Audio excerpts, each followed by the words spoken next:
My name is Owais Shafqat. I am a consultant orthopedic and trauma surgeon in Scunthorpe General Hospital, looking after patients from Scunthorpe, Grimsby and Goole. My first job in UK was SHO in Addenbrooke's Hospital, Cambridge. That was in 1984, and thereafter I've done few junior job as a SHO, and then in those days there used to be a Perry fellowship registrar job which I managed to get. So I did that job for 6 months before I managed to get my final FRCS, and then I had to do 4 years of registrarship and 1 year of senior registrar. I was supposed to do 2 years of senior registrar, but while I was doing my first year, I was appointed a consultant in Scunthorpe General Hospital in 1996, and since then I have been working here as a consultant in trauma and orthopedics. Why I chose my specialty is a very interesting question.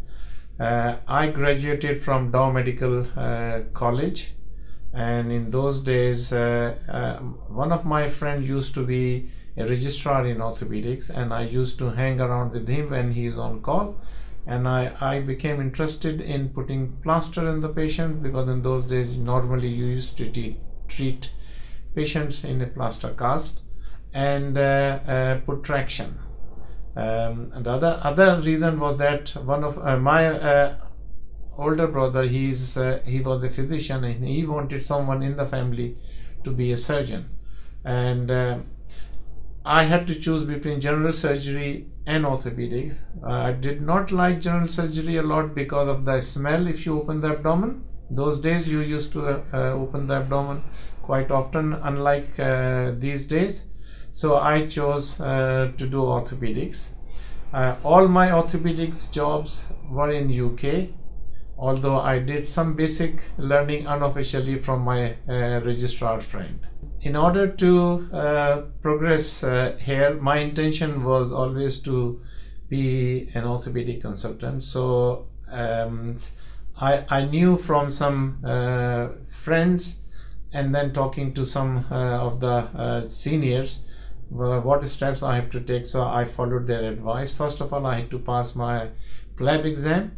After pleb exam, it was, on those days it was a very difficult exam, because the result percentage passing was about 5%. 5% used to be a passing. And I was living there in Pakistan Hostel in Earl's Court in London, and where most of the residents were taking pleb, and some took pleb twice, some took thrice, some took 4 times. So I managed to pass the pleb, and then I was lucky to get a job in Addenbrooke's Hospital as SHO. First I did A&E, and then after I did SHO in orthopedics. In those days, SHO of orthopedics used to be, like you have to be, you were called donkey of the department, because when you are on call, you have to be on call, you have to go to theater, you have to look after the ward. There is nothing like, I'm on call, I'm not going to do my clinic or theater. Those days you have to be everywhere, and A&E, you have to prioritize. I think prioritization I learned from in England, how to prioritize your jobs, which is very important for our juniors. Because unless you prioritize your job, you will be, I think, called by your consultant, and he will ask you, he will answer you, he will tell you, why you have done this job, which is not very important as compared to someone who has got a fracture and lying in A&E. So prioritization is very important, and this was the question I was also asked in exams. If you have got 7 things to do, how you're going to prioritize? Yes. So after doing my junior SHO jobs, I was able to get a Perry registrarship in orthopedics for 1.5 years, and thereafter I was registrar for 4 years, and then I was appointed senior registrar for 2 years. But while I was doing first year of my senior registrarship, I was called for an interview, and I was selected. So I think I was a bit lucky that I managed to get all my job. But in order to achieve this, you have to satisfy your colleagues, you have to satisfy the nursing staff, you have to satisfy your consultants. And the important thing is that you have to have someone who's your role model, and you have to choose him, and you have to follow him, and you have to work very hard for him in order to support him. So when you will go for interview, he will be your referee, and he will, the English, or the European people are very honest, and he will write whatever he has found in his junior, exactly what he thinks. If he will think that I am ready for a consultant job, he will mention to the other consultants who will be on the panel that yes, you can appoint this boy or whatever. He will not disappoint you. So this was when I came to Scunthorpe, this was my first job interview, and I was selected. And my mentor, he told me that, look, although you're going to Scunthorpe, which is not an ideal place like London, Manchester, but if you are offered the job, don't reject. He said, look, you can stay there for 2-3 years, and then if you want to change, then you can change.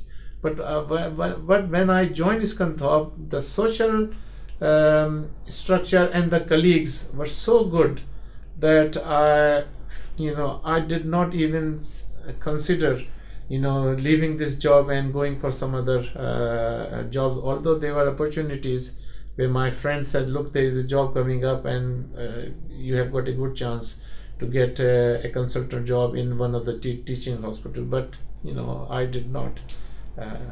The most important thing when you work here is the peace of mind with your colleagues, because if you are happy with your job, then you will do the job quite properly, and you will satisfy the patient. I think this is the main objection for you, to satisfy the patient. Yes, hard work is very important, because during my associateship and my registrarship, I had to do lots of interviews, lots of audits, research paper. I used to go miles and miles away to attend teaching sessions with the deanery, and you have to show your face to professor practically every week, or at least twice a month, that you are keeping yourself up to date. I used to read journals, recent advances in orthopedics, used to attend lots of courses, both local, national and international, where I learned a lot. I think that helped me to build my CV. And when you apply for the job, CV, they look at your CV and your references. Obviously, when you come to a new country, you have to adjust, and there will be challenges. Sometimes you have to face them, and you have to conquer them. Okay, socially, the most important challenge which I had was the language, because the accent of people, because initially, if you are in London, I think you will find lots of different nationalities. You will know what they want to. But when you come to an area where basically lots of a majority of them are locals, you have to grasp their local accent. The local accent of Yorkshire was completely different as compared to in Birmingham. Okay, but if you have to be very patient with those, because those people will be speaking to you in your clinic. Those are all laymen. They will come and they will like to speak their own language. So if you, for example, if you cannot understand them, you can very nicely ask them. They will repeat, and ultimately you will know what they want to know. The other challenges, main challenge was the weather.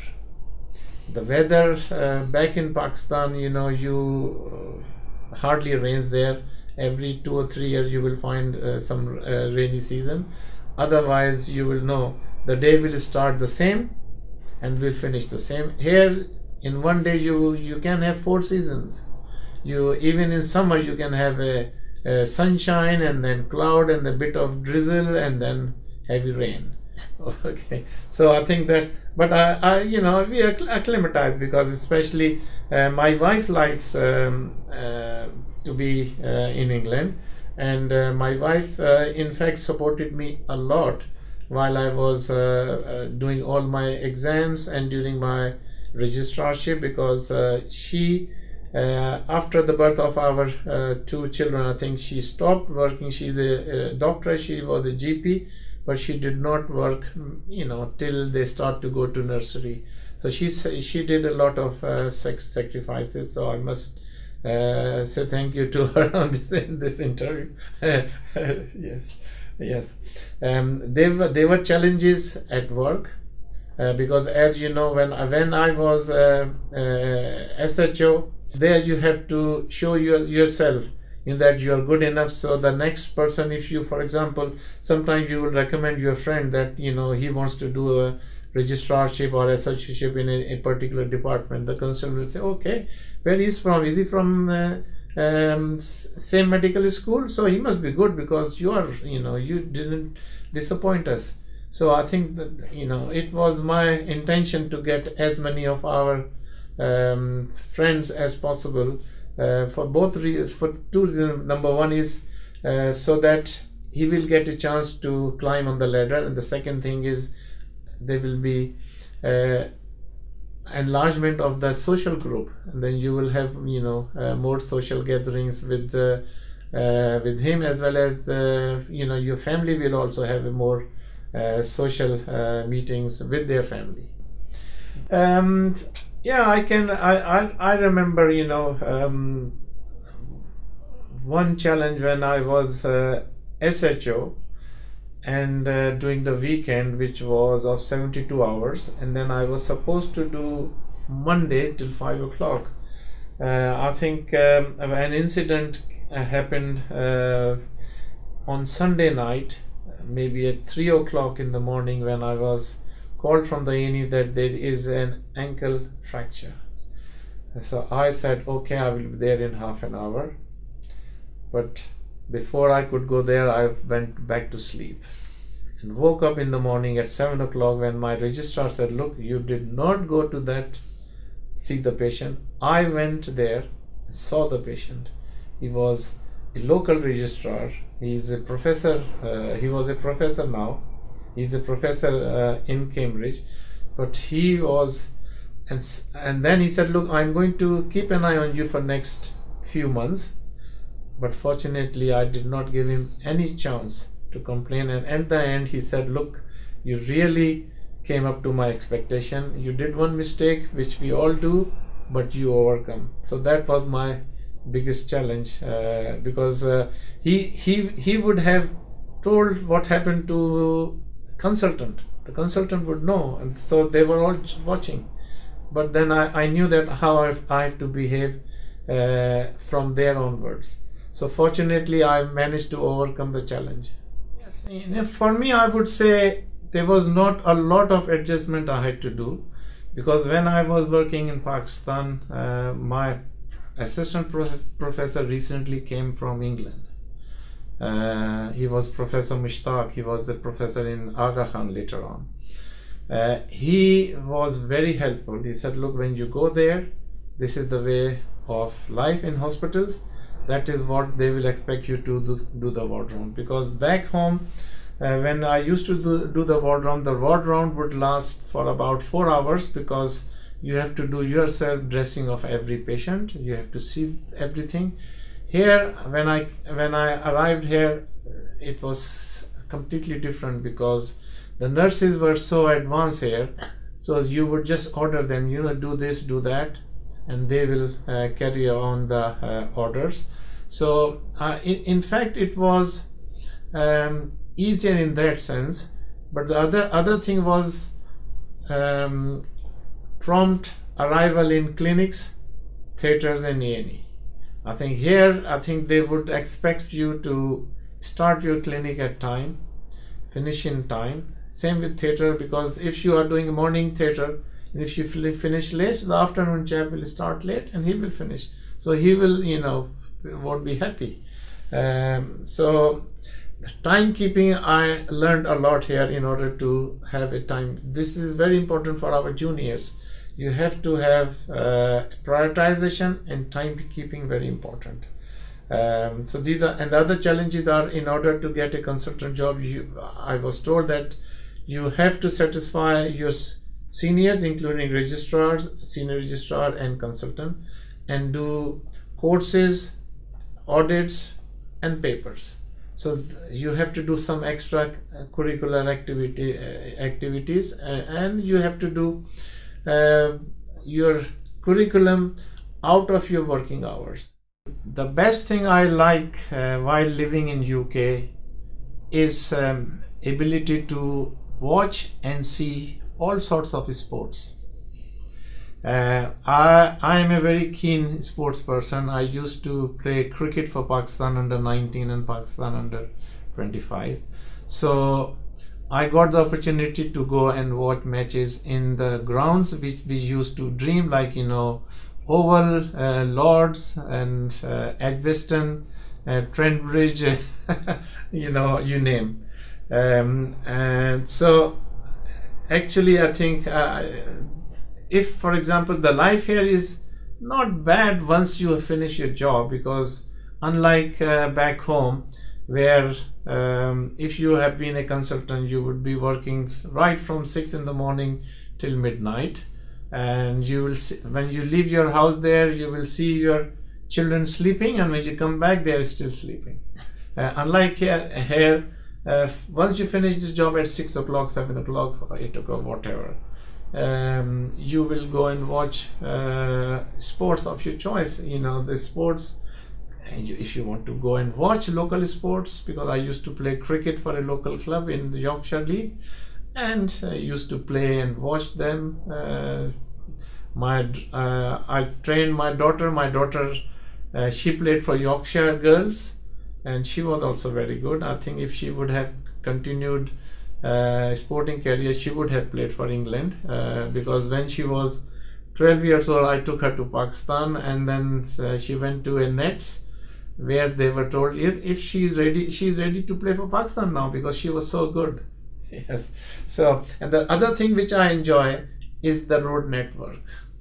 This allows me to find a house not in the city but outside town, like I live in Appleby, which is 5 miles away from here, but it takes me about 12-13 minutes to arrive, and because of these road situations. So the thing which I don't like, obviously, is the weather, but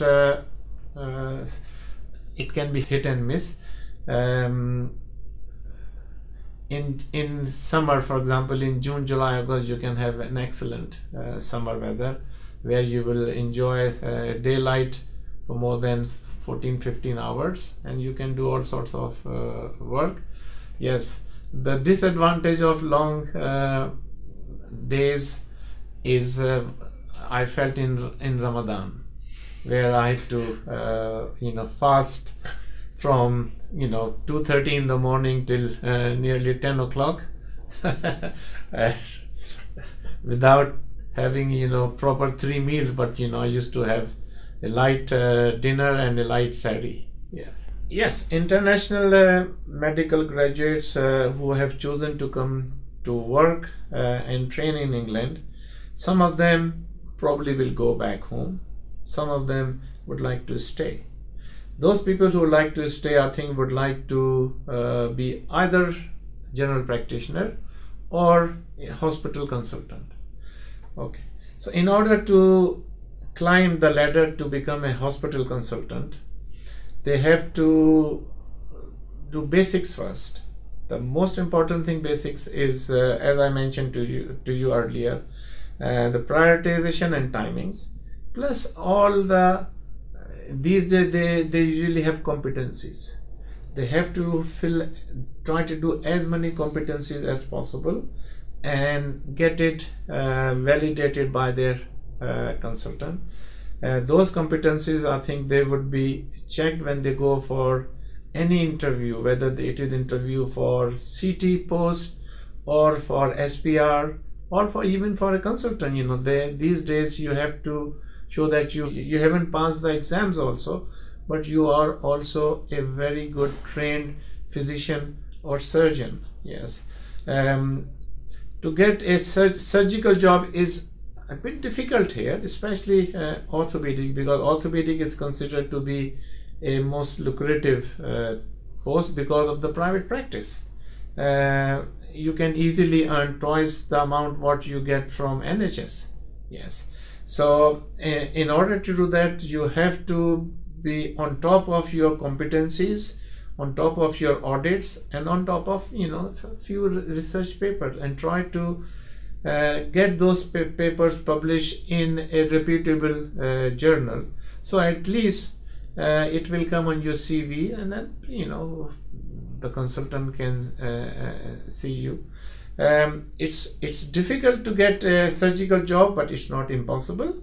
Lots of young doctors who have come from abroad, they have managed to get position, but I noticed they worked hard, they were very honest, their timekeeping was excellent, and they were not disappointing doctors, paramedical staff, nursing staff, because if a junior does something wrong even to a nursing staff, the news will be spread like fire. Okay, so as long as they keep what they have to do, I'm sure they will be successful. I always advise them to ask their local colleagues who have been born here and to find out how they are preparing, what they are doing, so that they are passing through the interviews while they are not been successful. So at least it's not a bad idea to ask. For example, if it's a local registrar, ask registrar, how did you manage to get this SPR job? What things you have to do? This, just try to emulate him. As I mentioned earlier, to get a job in orthopedics or any surgical specialty is more competitive as compared to a medical or an aesthetic job, but it is not impossible. Okay, so what consultants usually like, whoever is their junior to be present and show the consultant what his intentions are and how he is being looked after, or the consultant's patients. If the consultant think that his patients are being looked after very well, the consultant will appreciate it, and he has to choose a consultant as a mentor, as I mentioned earlier, and that consultant probably, I think, will help him whether he is applying for a CT1 job or SPR job or a consultant job. He has to go out of way to show that he is really keen to become a surgeon. And in order to become a surgeon, apart from your educational activities, you have to show that you are a competent, trained surgeon. Whatever operations you are going to do, they have to be done properly. Okay, we call it grift, get it right first. So if you are slow, doesn't matter, but get the thing right on table, rather than you have to take to the patient back to theater a few days later in order to rectify your mistake or mistakes, because in orthopedic every operation is being assessed the following day, and critique is done on the appearance of, if you have done like an open fixation, how it is fixed. Is it fixed nicely, or is there any comment? Sometimes the fixation does not look good, so the doctor feels a bit embarrassed. So that is why I think we follow the principle of grift. So get it right first time. Yes. So you can spend a lot of time during operation, nobody is going to tell you that, you know, the patient is anesthetic time is over. It's not like that. Yeah, in the end, I would my advice for our you know, juniors from whichever country they have come from Asia, Africa, even Europe, or wherever, don't afraid to come to further your career, whether it's in medicine or it's in medical specialty or surgical specialty, and be patient when you arrive into in a new culture. Work hard, be honest, and keep up to date and on top of what you have to do.